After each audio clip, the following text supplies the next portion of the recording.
If you focus on what you have lost, you might lose everything. So do not focus on the problems, but focus and pray to Jesus. For things that can be seen are temporary, but things that cannot be seen are eternal. Tingnan mo, anong nangyari? Oy, nahulog ang isa. Oh, ngayon, narinig niya, nahulog yung isa, binalikan niya dahil gusto niya iligtas. Nagmamadali siya, oy, nahulog lahat, maliban sa isa. Ngayon, oy, nahulog din yung isa. Lahat na po ay nahuhulog. Yan ang sabi, lack of knowledge.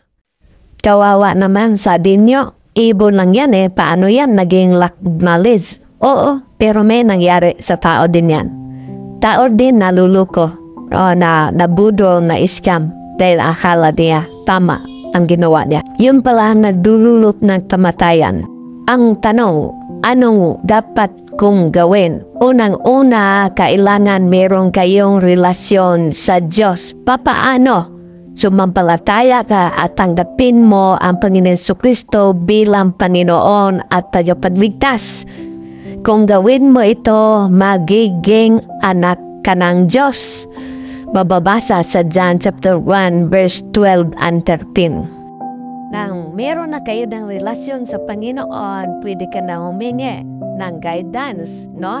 Katulad ni Harry David, humingi siya ng guidance sa Panginoon. Dito mababasa sa 1 Samuel chapter 23 verse 2 and 4. Dalawang beses siya humingi. At siya pinakinggan ng Panginoon. Sabi ng Panginoon, umatake ka. At sila'y nagtagumpay.